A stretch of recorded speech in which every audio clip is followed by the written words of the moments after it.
treatment based on one's sex. So it is when an employee or an applicant is treated differently based on sex stereotypes or because he or she does not conform to traditional notions of femininity or masculinity. This can affect anyone, but women, girls, and those identifying as LGBTQ are targeted more greatly. Gender discrimination can be linked to stereotypes and gender roles and the idea that one gender is more superior than another. Extreme cases may foster sexual harassment, rape, and other forms of sexual violence. So, brief history. Gender discrimination can be traced back to women's suffrage movements in the mid-1800s and early 1900s. Women's suffrage was not achieved until 1983 when New Zealand became the first country to grant women the right to vote. 1893. Did I say, oh, thank you. 1893. In the U.S., the women's suffrage movement began in 1848 when a women's rights convention was held in Seneca Falls, New York. For the next 50 years, women's suffrage groups and supporters worked to promote the idea of gender equality and equal opportunities for women. Under the leadership of Susan B. Anthony, Elizabeth Cady Stanton, and other women's rights pioneers, these suffragists wrote petitions and lobbied Congress to pass an amendment to allow women the right to vote.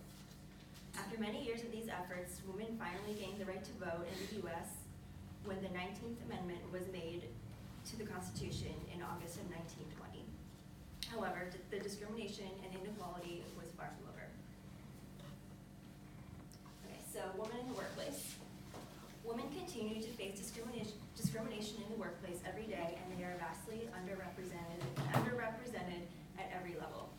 Even as more women attend college and enter the workforce, the higher they climb in their careers, the harder it is for them to earn what men are paid.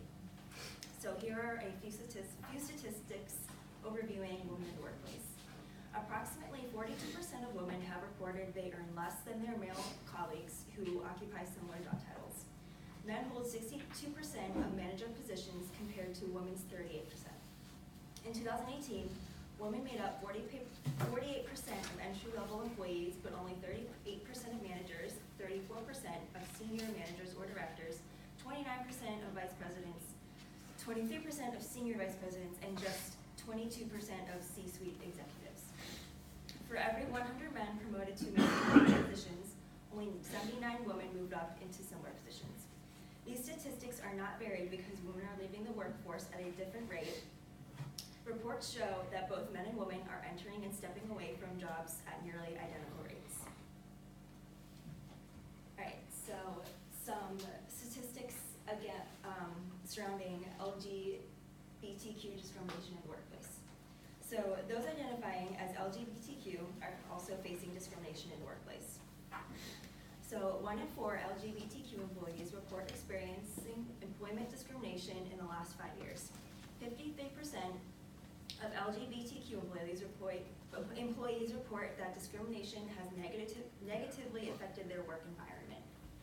The transgender unemployment rate is 3 times higher than the national average. And in the last year, over 27% of transgender people who held or applied for a job reported being not hired, fired, or denied a promotion or raise due to their gender identity. Nearly 3/4 of transgender employees are taking action to improve this treatment in the workplace. And there are a few laws against gender discrimination. So the Civil Rights Act of 1964 created a law protecting individuals from discrimination. According to this law, employers may not discriminate against employees or applicants on the basis of sex, race, color, national origin, and religion. And the Equal Pay Act of 1963 states that all employers must pay employees equally, regardless of gender.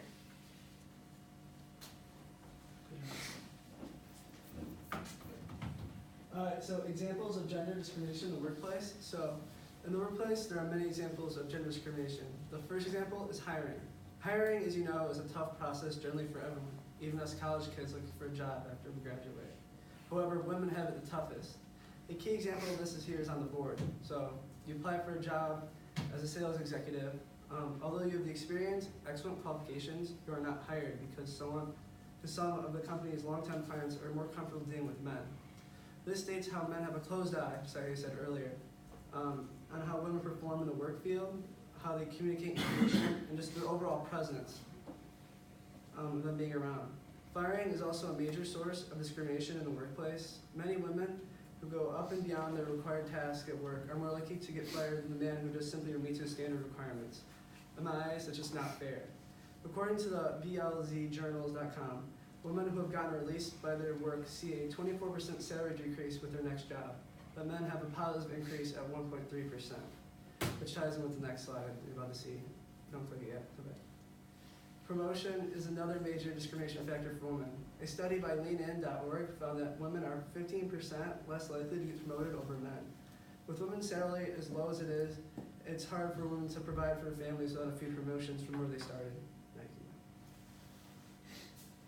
So the salary gap, the women's average salary doesn't even compare to men's. According to fairlygodboss.com, women continue to make around 60 to 70 cents, or roughly 81% of what men make compared to the dollar on average in the United States. And the pay gap is even worse for women of color. In 1979, women earned approximately 60% of what males made, and in 2017, they're up to a decent 82%, which in my eyes is still not enough.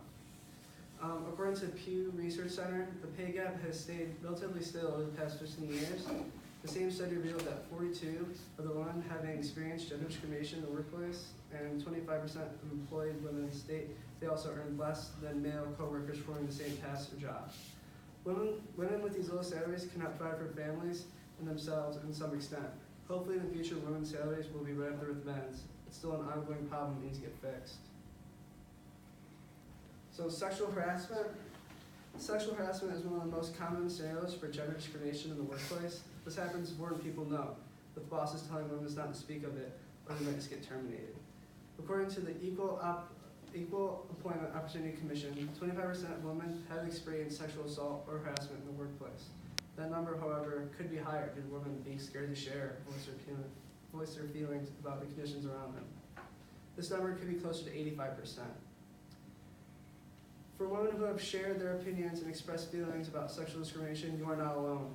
Many women have started taking a stand, and as you see here on the board, these women have started something powerful than I could even start, the Me Too Foundation. The Me Too movement has spread across the globe, informing women of ways to deal and find solutions to end sexual harassment in the workplace. Many women speakers travel around the world giving speeches, spreading their knowledge and personal experience to make sure other women do not have the same problems as they have put up with in the past. With the Me Too Foundation, so many more people have been aware of sexual harassment in the workplace than before.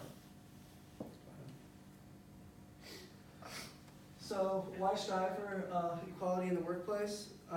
There are many reasons why we as citizens in the United States should strive for equality in the workplace. While some discrimination might come to an end, there are some second-generation types of biases.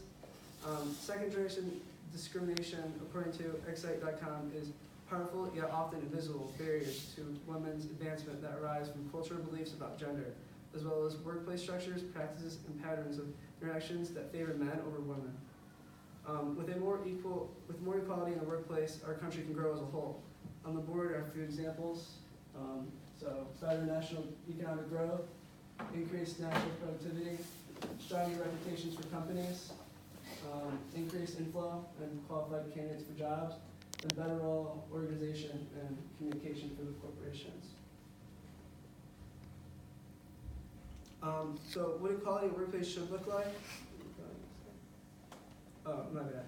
What equality in the workplace should look like is equal pay for all employees, women or men. No barriers for women to fully participate in business-like decisions or matters.